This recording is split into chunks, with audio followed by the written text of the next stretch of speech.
Mari kita berdoa. Bapa, dalam nama anakmu Yesus Kristus Tuhan kami, puji syukur bagimu Tuhan, pagi ini kami berkumpul kembali di embun pagi ini. Kami hendak mendengarkan sebagian dari kebenaran firman-Mu. Berkati hamba-Mu Pastor Paul yang akan menyampaikan renungan pagi ini. Berkati juga kami yang hadir, biarlah kami Kau beri kekuatan, kuasa untuk melakukan firman-Mu dalam kehidupan kami. Di dalam nama anakmu Tuhan Yesus Kristus, berfirmanlah ya Bapa, kami anak-anakmu bersedia mendengarkannya. Amin. Amin. Terima kasih Bu Ros. Silahkan Bu Nerliana dan Pak Kayan. Baik, terima kasih Pak Enardo. Pembacaan firman Tuhan dari 1 Samuel 18 ayat 1 sampai 30. Demikian firman Tuhan.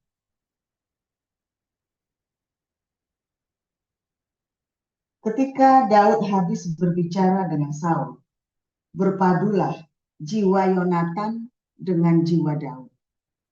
Dan Yonatan mengasihi dia seperti jiwanya sendiri. Pada hari itu, Saul membawa dia dan tidak membiarkannya pulang ke rumah ayahnya. Yonatan mengikat perjanjian dengan Daud karena ia mengasihi dia seperti dirinya sendiri. Yonatan menanggalkan jubah yang dipakainya dan memberikannya kepada Daud, juga baju perangnya, sampai pedangnya, panahnya, dan ikat pinggangnya. Daud maju berperang dan selalu berhasil kemana juga Saul menyuruhnya, sehingga Saul mengangkat dia mengepalai para prajurit. Hal ini dipandang baik oleh seluruh rakyat dan juga oleh pegawai Saul. Tetapi pada waktu mereka pulang, ketika Daud kembali sesudah mengalahkan orang Filistin itu, keluarlah orang-orang perempuan dari segala kota Israel menyongsong Raja Saul sambil menyanyi dan menari-nari dengan memukul rebana, dengan bersukaria, dan dengan membunyikan gerincing. Dan perempuan yang menari-nari itu menyanyi berbalas-balasan. Katanya, Saul mengalahkan beribu-ribu musuh, tetapi Daud berlaksa-laksa. Lalu bangkitlah amarah Saul dengan sangat, dan perkataan itu menyebalkan hatinya. Sebab pikirnya, kepada Daud diperhitungkan mereka berlaksa-laksa, tetapi kepadaku diperhitungkannya beribu-ribu. Akhir-akhirnya jabatan raja itu pun jatuh kepadanya. Sejak hari itu, maka Saul selalu mendengki Daud. Keesokan harinya, roh jahat yang daripada Allah itu berkuasa atas Saul, sehingga ia kerasukan di tengah-tengah rumah. Sedang Daud main kecapi seperti sehari-hari. Adapun Saul ada tombak di tangannya. Saul melemparkan tombak itu karena pikirnya, baiklah aku menancapkan Daud ke dinding. Tetapi Daud mengelakkannya sampai 2 kali. Saul menjadi takut kepada Daud karena Tuhan menyertai Daud. Sedang daripada Saul, ia telah mundur. Sebab itu, Saul menjauhkan Daud dari dekatnya dan mengangkat dia menjadi kepala pasukan 1000, sehingga ia berada di depan dalam segala gerakan tentara. Daud berhasil di segala perjalanannya, sebab Tuhan menyertai dia. Ketika dilihat Saul bahwa Daud sangat berhasil, takutlah ia kepadanya. Tetapi seluruh orang Israel dan orang Yehuda mengasihi Daud karena ia memimpin segala gerakan mereka. Berkatalah Saul kepada Daud, ini dia anakku perempuan yang tertua, Merab. Dia akan kuberikan kepadamu menjadi istrimu. Hanya jadilah bagiku seorang yang gagah perkasa dan lakukanlah perang Tuhan. Sebab pikir Saul, janganlah tanganku memukul dia, tetapi biarlah ia dipukul oleh tangan orang Filistin. Tetapi Daud berkata kepada Saul, siapakah aku dan siapakah sanak saudaraku, kaum ayahku di antara orang Israel, sehingga aku menjadi menantu raja? Tetapi ketika tiba waktunya untuk memberikan Merab, anak Saul itu kepada Daud, maka anak perempuan itu diberikan kepada Adriel, orang Mehola, menjadi istrinya. Tetapi Mikal, anak perempuan Saul, jatuh cinta kepada Daud. Ketika hal itu diberitahukan kepada Saul, maka ia pun menyetujuinya. Sebab pikir Saul, baiklah Mikal kuberikan kepadanya, biarlah ia menjadi jerat bagi Daud, dan biarlah tangan orang Filistin memukul dia. Lalu berkatalah Saul kepada Daud untuk kedua kalinya, pada hari ini engkau boleh menjadi menantuku.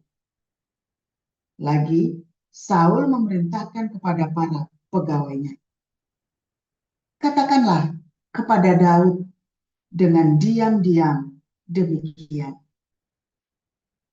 sesungguhnya raja suka kepadamu dan para pegawainya mengasihi engkau. Maka sebab itu, jadilah engkau menantu raja. Lalu para pegawai Saul menyampaikan perkataan itu kepada Daud. Tetapi Daud menjawab, perkara ringankah pada pemandanganmu menjadi menantu raja? Bukankah aku seorang yang miskin dan rendah? Para pegawai Saul memberitahukan kepada raja, katanya, demikianlah jawab yang diberi Daud. Kemudian berkatalah Saul, beginilah kamu katakan kepada Daud, raja tidak menghendaki mas kawin selain dari 100 kulit katan orang Filistin sebagai pembalasan kepada musuh raja. Saul bermaksud untuk menjatuhkan Daud dengan perantaraan orang Filistin. Ketika para pegawainya memberitahukan perkataan itu kepada Daud, maka setujulah Daud menjadi menantu raja. Waktunya belum genap, tetapi Daud sudah bersiap. Ia pergi dengan orang-orangnya dan menewaskan dari orang Filistin itu 200 orang serta membawa kulit katan mereka. Dan dalam jumlah yang genap diberikan merekalah semuanya itu kepada raja supaya Daud menjadi menantu raja. Kemudian Saul memberikan Mikal anaknya kepadanya menjadi istrinya. Lalu mengertilah Saul dan tahulah ia bahwa Tuhan menyertai Daud dan bahwa seluruh orang Israel mengasihi dia. Maka makin takutlah Saul kepada Daud.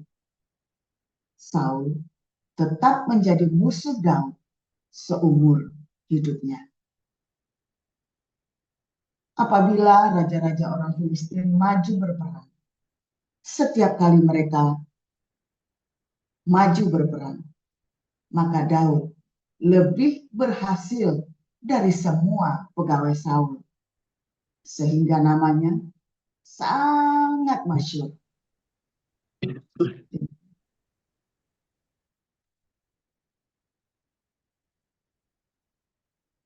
1 Petrus 2 ayat 1-25.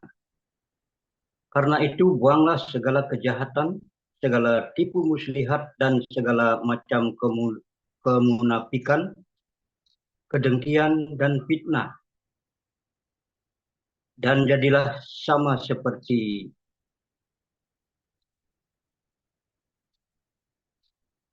bayi yang baru lahir yang selalu ingin akan air susu yang murni dan yang rohani, supaya olehnya kamu bertumbuh dan beroleh keselamatan. Jika kamu benar-benar telah mengecap kebaikan Tuhan dan datanglah kepadanya, batu yang hidup itu yang memang dibuang oleh manusia, tetapi yang dipilih dan dihormati di hadirat Allah. Dan biarlah kamu juga dipergunakan sebagai batu hidup untuk pembangunan suatu rumah rohani bagi suatu imamat kudus, untuk mempersembahkan persembahan rohani yang karena Yesus Kristus berkenan kepada Allah. Sebab ada tertulis dalam kitab suci, sesungguhnya aku meletakkan di Sion sebuah batu yang terpilih, sebuah batu penjuru yang mahal, dan siapa yang percaya kepadanya tidak akan dipermalukan. Karena itu bagi kamu yang percaya ia mahal, tetapi bagi mereka yang tidak percaya, batu yang telah dibuang oleh tukang-tukang bangunan telah menjadi batu penjuru, juga telah menjadi batu sentuhan dan suatu batu sandungan.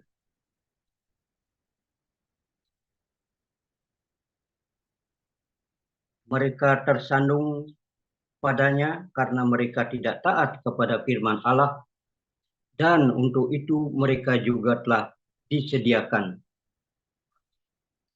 Lanjut, Pak.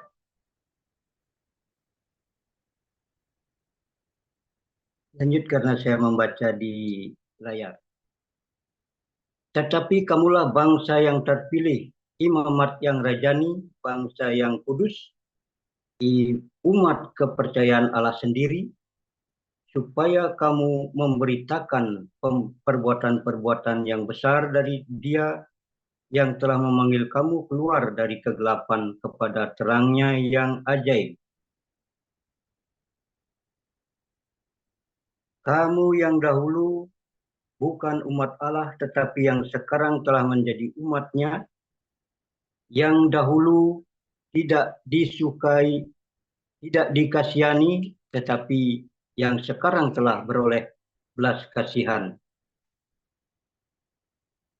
Saudara-saudaraku yang kekasih, aku menasihati kamu supaya sebagai pendatang dan perantau, kamu menjauhkan diri dari keinginan-keinginan daging yang berjuang melawan jiwa. Milikilah cara hidup yang baik di tengah-tengah bangsa-bangsa yang bukan Yahudi,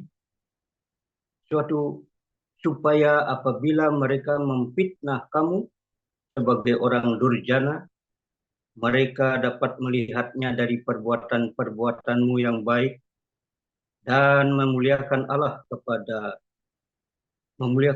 pada hari Ia melawatnya.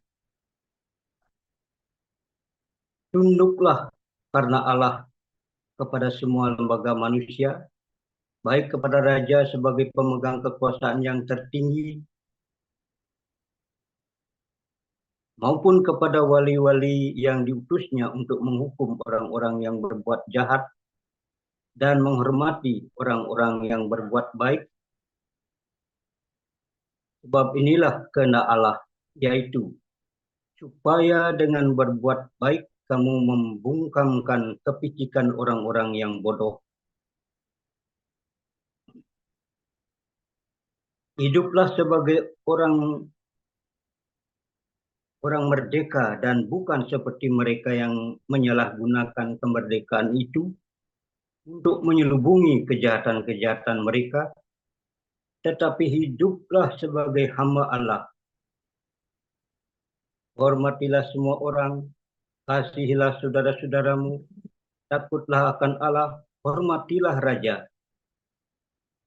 Hai kamu hamba-hamba tunduklah dengan penuh ketakutan kepada Tuhanmu, bukan saja kepada yang baik dan peramah, tetapi juga kepada yang bengis. Ayat 19.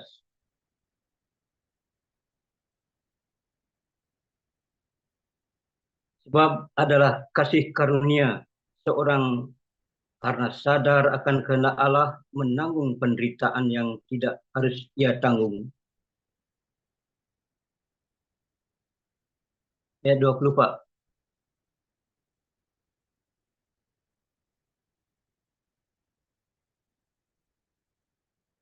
Pak Marcel, ayat 20.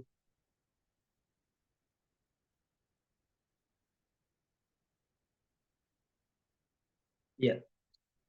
Sebab dapatkah disebut pujian jika kamu menderita pukulan karena kamu berbuat dosa? Tetapi jika kamu berbuat baik dan karena itu kamu harus menderita, maka itu adalah kasih karunia pada Allah. Sebab untuk itulah kamu dipanggil, karena Kristus pun telah menderita untuk kamu dan telah meninggalkan teladan bagimu, supaya kamu mengikuti jejaknya. Ia tidak berbuat dosa dan tipu tidak ada dalam mulutnya. Ketika ia dicaci maki, ia tidak membalas dengan mencaci maki. Ketika ia menderita, ia tidak mengancam, tetapi ia menyerahkannya kepada Dia yang menghakimi dengan adil. Ia sendiri telah memikul dosa kita di dalam tubuhnya di kayu salib, supaya kita yang telah mati terhadap dosa hidup untuk kebenaran. Oleh bilur-bilurnya kamu telah sembuh. Sebab dahulu kamu sesat seperti domba, tetapi sekarang kamu telah kembali kepada Gembala dan pemelihara jiwamu. Demikian. Ya, amin. Untuk firman Tuhan, terima kasih para lektor, Ibu Nerliana dan Pak Kayan. Selanjutnya kita akan mendengar renungan firman Tuhan dengan judul Topeng C. Ija Kuping. Silakan Pastor Joseph Poljam.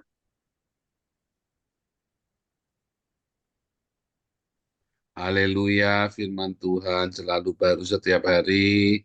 Jika kita menanti-nantikan Tuhan dengan penuh sukacita, saudara ya, penuh dengan hati yang tulus. Makanya ya, kalau lagi menanti-nantikan Tuhan itu, kita harus seperti bayi yang pengen susu yang murni, saudara ya. Saya ingat ya, Wesley Miracle waktu kecil ya. Ya, dia pokoknya ingin selalu ya susu yang murni. Lebih suka ASI, air susu mamahnya daripada makanan yang lain, saudara ya. Entah kenapa ya bayi begitu ya, saudara ya.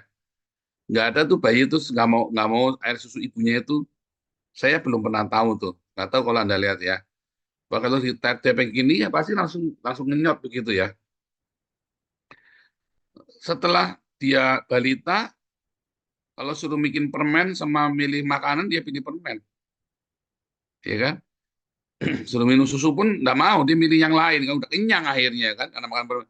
Tapi waktu dia masih bayi, padahal kita udah kasih makanan enak-enak buat dia, begitu dikasih air susu ibunya ya dia langsung ini ya, langsung haus dia. Air susu itu seperti firman Tuhan, saudara ya, yang selalu haus akan firman Tuhan yang murni. Anda lebih suka apa, saudara? Mendengarkan firman Tuhan atau lebih suka dapat angpau 1 miliar? Lebih suka firman Tuhan? Bohong lah. Kamu lebih suka angpau. Saya juga. Jangan bohong, saudara. Jujur aja. Ya kan? Coba Anda tawar ini ada firman Tuhan. Ya, kamu ini jam 7 malam ini ada firman, kita ada ibadah nih. Tapi ini nih, kamu dipanggil, mau dikasih angpau 1 miliar itu, tapi orangnya mau pergi luar negeri, kamu harus sekarang. Tapi ini hari Minggu, iya, tapi orangnya mau pergi, pesawatnya nanti jam 9, jadi kamu jam 7 harus ketemu. Ke gereja apa juga nemui dia? Ke gereja Pak, wah bohong. Berangkat, bener ya. Bambar mah jujur, berangkat dulu. Firman Tuhan bisa dari YouTube, Pak. Itu, itu manusiawi, saudara ya. Karena kita, loh, Anda jangan menipu dirimu sendiri, saudara ya. Itulah masalahnya, kenapa imanmu tidak bertumbuh. Karena kamu sedang menipu dirimu sendiri. Oh, enggak, Pak, kita pokoknya pantang, Pak. Suatu ketika mungkin kamu udah enggak kepengen, saudara ya. Aku mau dengarkan firman Tuhan. Tapi firman Tuhan yang apa, saudara? Nah, itu ya. Apa sih namanya haus akan firman Tuhan? Ya, apa sih yang dimaksud dengan haus akan firman Tuhan, saudara? Yang dimaksud bukan dengerin khotbah, saudara ya. Jadi Anda juga jangan munafik. Aduh.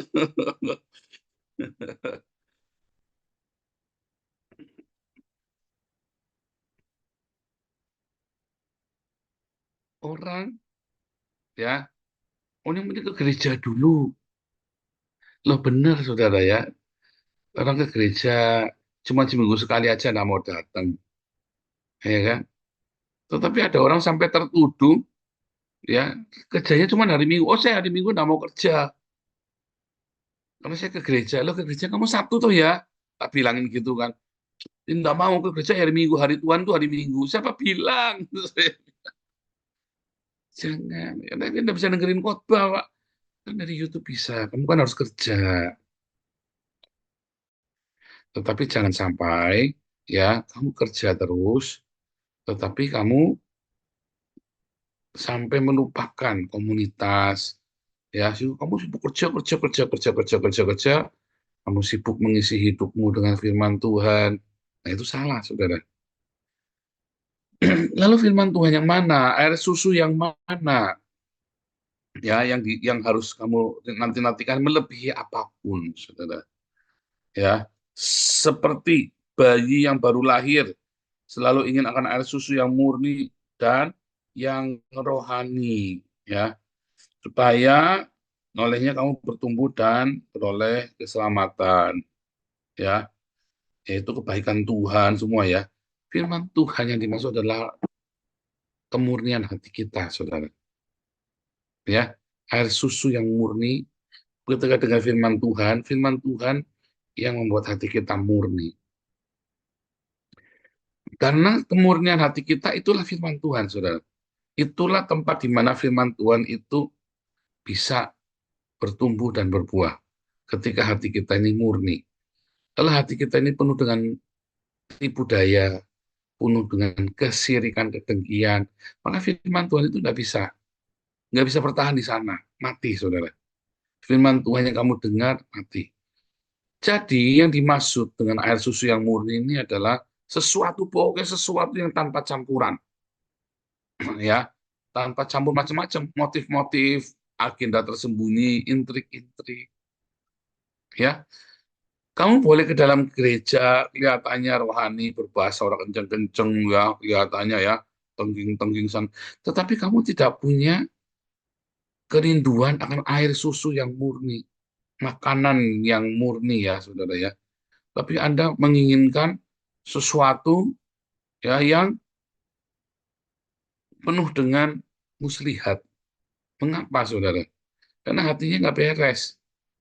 Gereja-gereja ini ya, gereja-gereja berintrik satu sama lain. Saya selalu melarang pengurus kalau lagi meeting ini ya, kalau lagi meeting, terus kita meeting sendiri tanpa orang itu, saudara. Ini kan kita ada pengurus nih, ya, satu satu dua tiga empat lima kumpul nih pengurus. Terus besok kita meeting tapi tanpa orang itu. Padahal seharusnya orang itu harus ada di situ. Enggak, kita dulu tiga meeting dulu. Nah, itu namanya intrik, saudara. Saya selalu bilang, jangan ya. Mendingan kita jangan ngomong ini jadi intrik. Jadi intrik, saudara. ya kan? Kasakusuk kan namanya kan, kasakusuk. Jadi intrik. Terus tiba-tiba dikeroyok ya, yang satu mau kita lawan itu dikeroyok. Nah, disitulah asal usulnya segala macam. Dan orang-orang yang demikian, dia nggak akan bisa mendapatkan firman Tuhan yang murni, saudara. Oh, saya mendengar suara Tuhan. Bohong, saudara. Karena hatinya memang sudah niat berintrik. Ya, intrik itu ya, namanya in di dalam intrik, ya. Ya kan? Ada akal muslihat di dalamnya. Nah, orang-orang yang penuh dengan muslihat, tadi kan, dikatakan tadi, apa saudara? Segala tipu muslihat, ya, buanglah segala tipu muslihat, segala kejahatan, segala tipu muslihat. Intrik itulah adalah sebuah muslihat untuk kita menjebak seseorang, atau kita untuk ngeroyok seseorang. Wah, dulu ngeri ya saudara ya. Anda sampai akhirnya difitnah. Makanya kan ada ujungnya kan fitnah kan, saudara kan? Ya, segala kejahatan itu kan dimulai dari apa? Tipu muslihat. Dari tipu muslihat itu, ya kan, terjadi kemunafikan. Di luar sama di belakang beda. Kemudian mulai ya ada kedengkian. Pokoknya dengki kita sama orang itu, dedeh gitu ya. Entah kenapa, pokoknya nggak seneng aja. Pokoknya asal bukan Paul. Wah, saya ngalamin saudara ya, asal bukan Paul. Semua yang saya kerjakan, semua yang saya bangun dirusak semua, termasuk kita udah kumpulkan ya, udah bikin 200 orang. Waktu dulu ya, saya full time ya. Yang penting bukan Paul, yang penting bukan kerjanya Paul. Dirusak semua, saudara. Itulah kedengkian. Dan itu semua sebetulnya sangat dekat dengan kita. Oh, saya bisa sekonyong-konyong kesambar, loh, saudara. Nggak ada yang kebal. Anda, saya bisa sekonyong-konyong kesambar, loh. Makanya kita disuruh buang. Buang.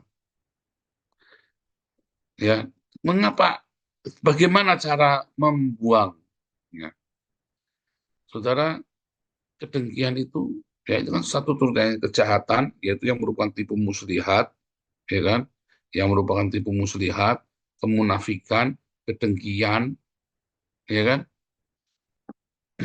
Dan fitnah. Akhirnya ujungnya kan kita fitnah. Karena apa? Pokoknya kan nggak seneng. Kita nggak lihat rasanya, kok kita ngelihat dia bikin salah. Padahal kita nggak lihat, tapi rasanya lihat. Karena udah mata gelap, saudara. Itu kan seperti urutan tingkat dari hatimu yang korengan itu. Yang makin lama korengnya makin besar bernanah, sampai kamu udah nggak lihat lagi, saudara. Jadi fitnah.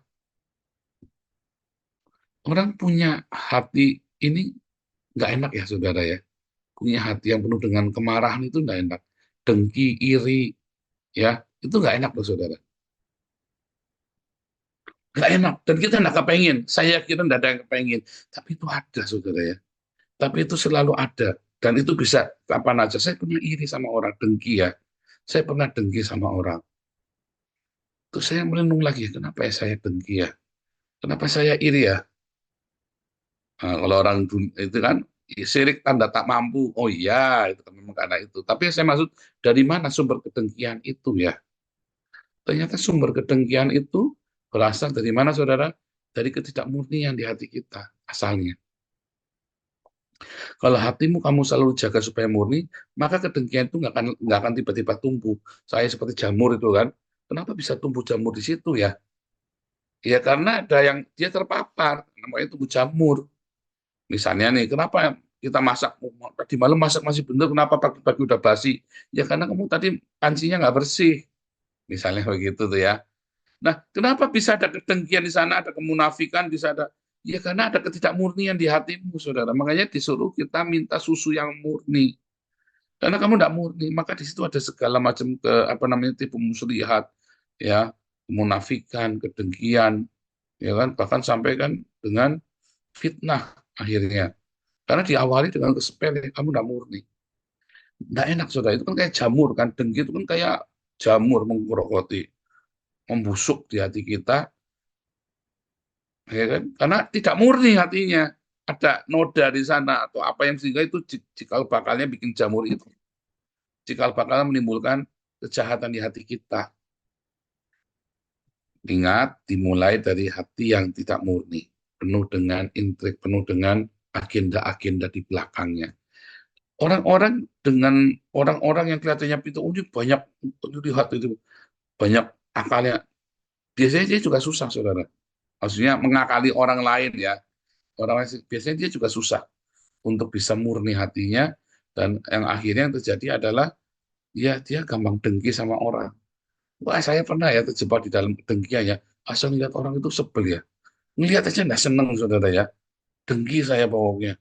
Karena dia lebih lebih lebih banyak hal ya. Ini saya nggak senang pokoknya. Dengki. Bukan karena tidak mampu, bukan, ya, tapi karena hati saya tidak murni, tidak beres. Mengapa? Hati yang beres itu apa? Aletheia itu. Tuhan Yesus pernah berkata, kalau kamu mengetahui aletheia, kamu akan merdeka. Kalau kamu murni hatinya, kamu akan merdeka. Kedengkian, tipu muslihat, fitnah itu adalah sebuah belenggu dalam hidupmu yang kita tahu tidak enak, tapi kita tidak bisa lepas, saudara. Nggak enak, tapi tidak bisa lepas masalahnya ya kan. Ketika kita lihat tangga yang ringan-ringan ya, ringan-ringan nih, tangga beli TV ya, TV-nya bukan cuma yang 100 in, saudara, kayak bioskop di rumah kan. Kita lihat melongo, buang-buang uang, tetangga sialan, boros, polusi suara. Loh, kamar-kamarnya dia, kuping-kuping dia, emang dia terus gede-gede pakai toa sampai noain rumah kamu dengan, nah itu kedengkian ringan. Nggak enak ya, nggak enak saudara, tapi nikmat ya, nggak nikmat juga. Tapi kenapa ada di situ? Dan kamu lakukan bisa berhari-hari ya, tetangga. Salah apa tetangga? Ya nggak ada salahnya. Ya kita aja yang nggak benar, saudara. Ya kan? Kitanya aja yang nggak benar kan, nggak murni. Kenapa nggak murni? Kenapa saudara? Karena kita tidak bersama dengan Yesus, tidak melekat sama Tuhan Yesus. Kalau kita selalu melekat dengan kasihnya Tuhan Yesus, fokus dengan cintanya, fokus dengan segala perbuatan baik. Mungkin kita miskin, orang itu kaya. Mungkin kita nilainya jelek, orang itu nilainya bagus. Mungkin kita nggak ganteng, orang itu ganteng. Kita nggak cantik, orang itu cantik. Waduh, mungkin istrinya orang itu cantik, oh suaminya ganteng. Oh suaminya kaya, kita suaminya pas-pasan. Tapi karena kita ada cinta yang melimpah di dalam hati kita, maka itu dibersihkan dengan sendirinya. Ya, sehingga kita menerima firman yang murni, itu selalu murni, dan kita jadi haus akan firman Tuhan. Ada orang kaya, ada orang ganteng, adalah biarin aja, bukan jatahku, bukan jatahku, masalahnya adalah aku bahagia kok. Kita sudah dipuaskan dengan firman Tuhan yang murni ini, yang rasanya lebih daripada segala harta, lebih dari segala materi yang ada di dunia. Ada masa-masanya materi sudah nggak bisa lagi memuaskan hidup kita, saudara. Walaupun kita takut kehilangan materi, tetapi ada masanya materi itu nggak bisa memuaskan hidup kita, terus kita sama Tuhan, kita dijamah oleh Tuhan. Ayo, benar nggak? Tetapi ada masa-masanya kita nggak mau Tuhan, maunya materi itu. Kita melihat materi itu enak, ya kan? Nah, miliki hati yang murni, caranya bagaimana? Supaya hati kita tetap murni. Untuk kita bisa memiliki hati yang tetap murni, maka kita harus tetap menjaga hidup kita di dalam kesederhanaan. Ya kan? Kehidupan seorang Kristen itu adalah kehidupan yang bersahaja. Begitu kamu tidak bersahaja. Jadi tekadmu di hati itu, aku mau bersahaja, mau sederhana, mau hidup sederhana. Aku mau humble, simple. Lah, begitu kamu tekadmu itu, maka mudah sekali untuk murni, saudara. Tapi kalau kamu tekadmu adalah, itu ada orang baju itu bagus ya, mahal lebih, aku pengen beli sesuatu, ngumpul-ngumpul mau beli tas yang harganya 100 juta. Nah, disitulah mulai hatimu nanti tidak murni lagi. Hamba Tuhan juga sama ya. Hamba-hamba Tuhan yang sudah mulai mencintai barang-barang mewah itu sulit untuk murni, saudara. Akhirnya intrik, karena dia kan pengen punya kan. Pengen punya yang barang mewah. Selama hatimu adalah keinginan untuk ya cukup, prinsip dalam hidupmu adalah cukup. Kalau di dalam hidupmu belum ada kata cukup, maka kamu tidak akan pernah murni hatimu, saudara. Saya jamin itu. Cukup apa? Cukup apa, Pak? Ya makanan yang cukup, pengampunan yang cukup, ya kan? Cukup itu adalah cerita tentang makanan dan pengampunan, saudara.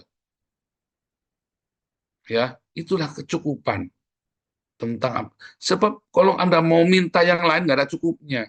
Pak asal punya mobil, Pak. Iya, tapi soal mobil itu kamu harus ganti. Saya kan, cukup Pak punya mobil ini saja. Iya, tapi mobil punya mobil nanti pengennya kan punya lain-lain juga harus lain-lainnya nggak cukup-cukup, saudara. Akhirnya nanti mobilnya sudah tua kan untuk beli baru lagi kan. Kan nggak ada cukupnya. Keinginanmu untuk memiliki barang mewah yang di luar kemampuanmu itu adalah membuat kamu tidak pernah merasa cukup. Dan akhirnya kamu tidak lagi punya hati yang murni yang dijaga dengan humble itu. Dengan Yesus bilang apa? Marilah yang letih lesu datang padaku karena aku ini lemah lembut dan rendah hati, saudara. Nah, itu penting.